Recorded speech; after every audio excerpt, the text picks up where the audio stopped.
Oh, so this is an interesting question. This kind of ties in a little bit to the rational male. You remember he talks about hitting the wall. Do you know Mm-hmm. what that is? Yeah. Women hitting the wall. Do you know what that is? No.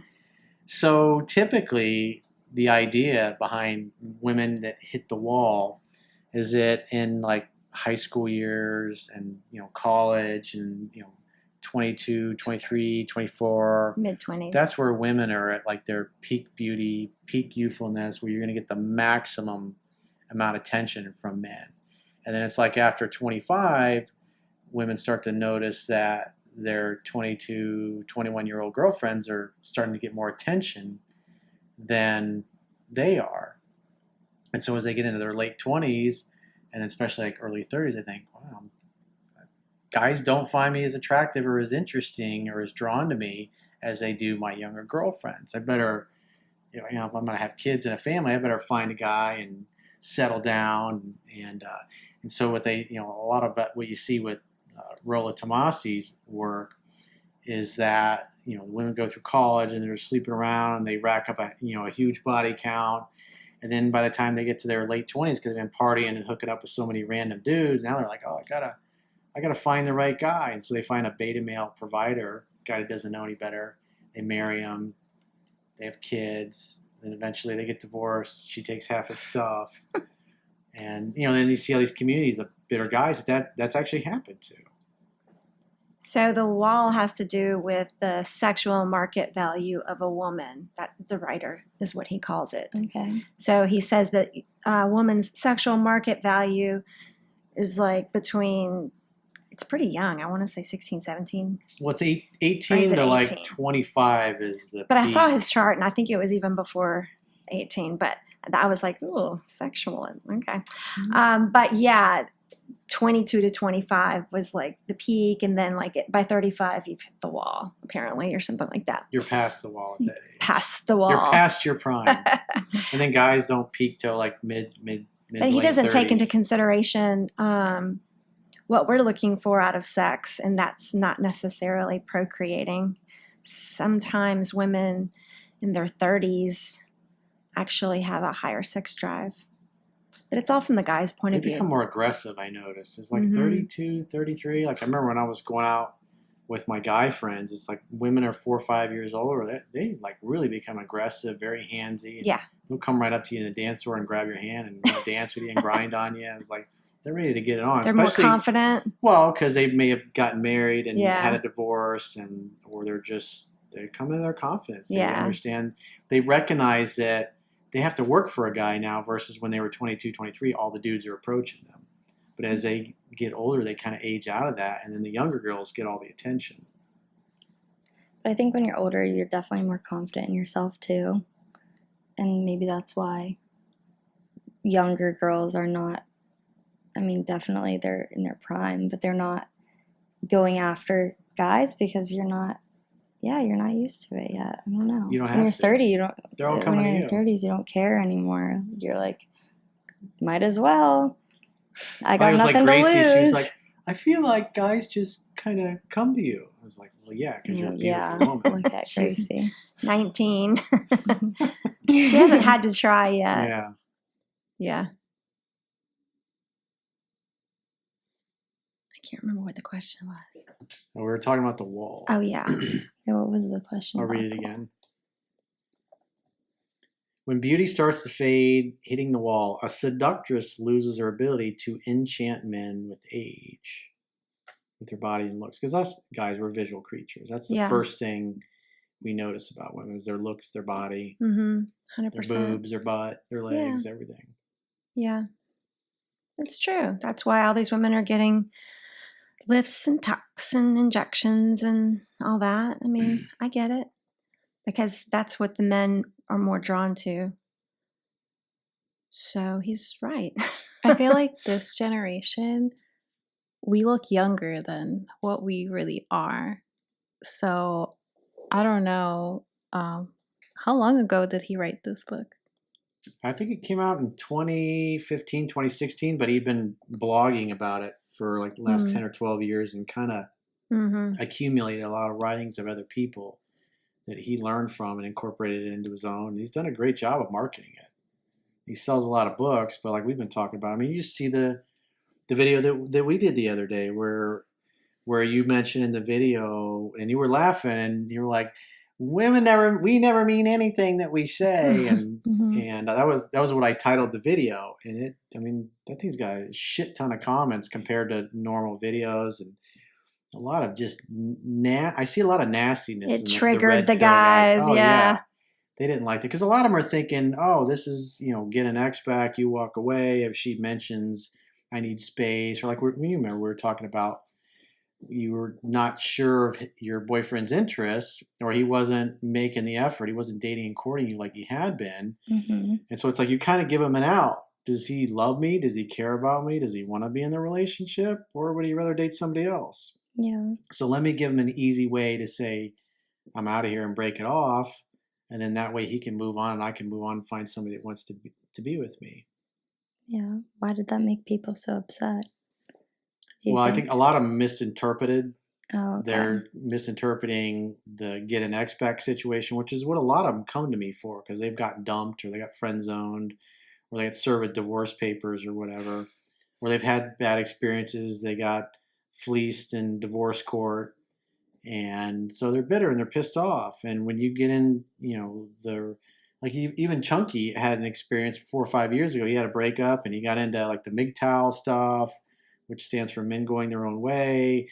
He got in the red pill stuff. He just became bitter and angry. And it's like in the past year, I've done a lot of phone sessions with guys that were telling me that I got into the red pill community and it made me pissed off. Women, I went from having a lot of women in my life, women loving to be around me, to where they were all kind of standoffish, and I was literally repelling women, is what they were saying. Yeah. And then so I came back to your work and started applying it, and then it's like all the success and everything I had returned. Because people like you and Jocko Willink, it's all about purpose and grinding and getting on your purpose and going after your stuff and self-reliance. And I know Jocko Willink and you both talk about, taking He says extreme ownership, which I think extreme is a great ownership. phrase. That's what it is. Okay. I was trying to find the words. I forgot. Ownership for all the decisions and where you are in your life. And that serves guys so much better than bitching and complaining in this red pill community. And all it's going to do is make you toxic and bitter and hate women. And then women are going to pick up on that and you're not going to be attractive. They're not going to feel safe around you. Yeah. You're going to feel like you're a lunatic. Mm-hmm. I'm in that dating world now where most of the guys that are my age are, 40s and 50s, obviously are divorced. I mean, I haven't dated anybody who wasn't married prior except for the creepy guy. But that just distracted me thinking about him. Oh, God. Give me a second. What was I going to say? Oh, so all the guys that I've been dating are divorced, and they do have that kind of bitter, baggagey thing. Like there's always a theme, and I always just try to change the subject because I don't want guys going on that tangent, So everybody carries that. I think it's because I'm 10 years out of my divorce. Like I don't carry it and talk about it or even think about it anymore.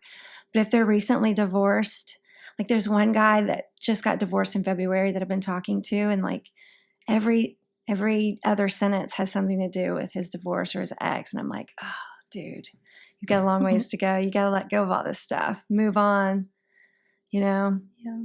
No one likes hearing your stories about your ex. So. Yeah, and people Let pick up alone on marriage. energy too. Yeah. You don't want to. You don't want to be around somebody that's negative. Mhm. No one does in any situation. Yeah, So Like you're here on a date with me. exactly. Let's focus on me right now, Mhm. and further on. Like that was your past, so let's leave it there. But at the time, that was their best thinking. Wherever you are in life, as Wayne Dyer says, you can take great comfort that it was your best thinking got you there. At the time. And what I see a lot of these guys is that it enables them to point the finger and go, oh, it's modern women. They're all the problem. I'm not a problem. I'm going to focus on myself and my goals. I'm going to stay on my purpose. But they blame women for everything. And that's what you see in the comments.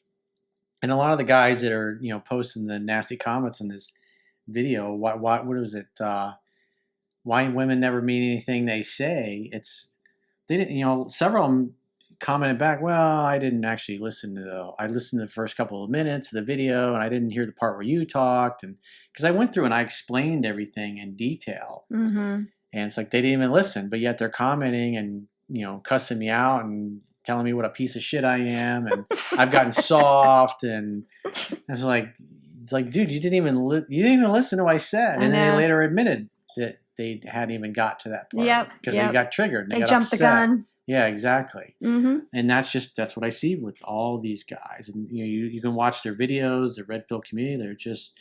They just sit there and a big thing they pick on is single women, single mothers. I mean, oh yeah. Oh, they're like the single mom. It's like their whole business is built on talking shit about single moms and how horrible they are, and you shouldn't date women that have kids from another guy. How many men out there? There's just as many single dads as there are single moms, if you think about it. Why does the mom get all the shit? It's like. Mm-hmm. Well, it's like we were talking about a few months ago when we were doing some of the Rolo stuff, is that they think I get a virgin or a woman with a low body count. I can just be a lazy fuck and I can be depressed and lay on the couch after I lose my job and cry and whine, and she'll just stand by me and continue to fuck me every day and I don't have to do nothing, and because she's my wife and she's supposed to do that and that's her duty. And it's like, good luck with that, buddy. Yeah. You got to show up. It's like you became a different person in the relationship, and that's why they leave you. Mm-hmm. Because you stopped being the man they fell in love with. You stopped being a leader that they could follow. You stopped being a man that they could trust your masculine core, that you would handle shit. Mm-hmm. And it's, it's like extreme ownership, like Jocko says. Everything. I mean, you made the decision to get involved with her. You made a decision to date her. You made a decision to marry her. You made a decision to do the things that you did. It's all your fault. The level, the tenor of your thoughts, your actions, you attracted her into your life. Mm-hmm. But as soon as you say, well, it's not my fault, it's all modern women are like this, then you can't change your destiny. You can't shape it. You can't change it because it's not your fault. It's not your problem. We've created a society of victims. It drives me crazy. Participation trophies, bubble wrap nation. I know. I can't relate. I'm Gen X. I just can't relate to the kids with the helicopter parents. I tried to raise my kids a little tougher. I always said, I want you to have thick skin and tough feet. I want you to be able to handle criticism and don't be a baby. I mean, sometimes I went a little too far. Like somebody would break a bone. I'd be like, you're fine. And the next day we go to the orthopedic and they're like, it's broken. We told you, Mom. Yeah. But that's Gen X. Like that's how we grew up. Like we didn't even have parents. We were just winging it in the world. Latchkey kids. Yeah. But anyway, like what Caroline was saying, it is a different generation. And we have to, when we're our age, have to give them credit for being different, looking different, acting different, having different societal rules at their age. And when Rollo did write that book, like she was referring to earlier, he's probably referring to people his age. And I'm wondering if the people that are 18 are different. Well, like the things that we were talking about, I think he's been married 17, 18 years, and he talks about how boring his marriage is. It doesn't sound like it's very exciting or he's having a good time. Mm-hmm. My work's all about woman of your dreams or the career that you love, enjoy. Something to get you up early, keep you up late at night. A passion, a purpose that lights you up inside. Because you got to, like we were talking about earlier with the Jordan Peterson stuff, it's like what gives your life meaning? What kind of work do you do that's exciting, that's compelling, that makes you feel like life is worth living and getting up every day and going to work, obviously in your guys' case, putting the war paint on every day and doing all the things that you do to feel good, to look good, stay in shape. It's like you got to have an emotionally compelling reason why you do what you do. Otherwise, it's easy to be lazy. It's easy to give up. It's easy to quit. It's easy to settle.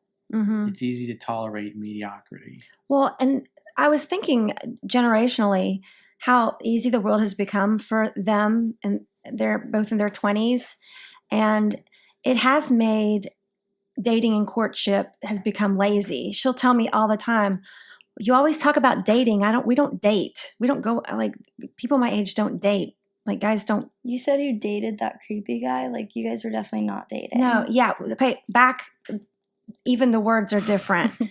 They would Yeah. call that talking to, or No, you just went out with him once. on a date. Okay, but like to It me, was 2 dates, right? Yeah. You guys I weren't wasn't dating him, but I was. So hanging out, getting to know Yeah. one another. They have all these. They have terminology. Like in our day, like you dated, you went together, you were steady. I've never heard any of that. Whatever. But I know Somebody what you're you mean. seeing. Mhm, Well, yeah. That's like fun. That's why I was asking, like, how old is this book and Yeah. how old the guy is, because Yeah. his mind could be thinking about, you know, older women, or like at the time when he wrote the book, he's probably thinking about the ladies that had the mindsets back then. Mm-hmm. But has Well, he makes a big deal talking about modern women, but at the end of the day, he ain't dating. like, have you ever modern women. dated He's a been with modern the woman? same Yeah. woman We're for- so different, and Yeah. girls younger than us are completely different too. Completely different. Like there's things where like like my cousin, she's 19 or 20, I don't know, 19 or 20, and I would tell her like things that guys have done for me, like simple stuff, like roses at my door, and she's like, Mm-hmm. oh my god, he would never, guys don't do that anymore. And I'm like, Mhm. what are you talking about? It's true. I'm like, yeah. have you gone to dinner? Has he taken you to dinner? And she was like, we don't do that, we don't go to dinner, that's weird, like that's just, you guys have to be boyfriend and girlfriend in order for that to happen. And I'm just like, okay,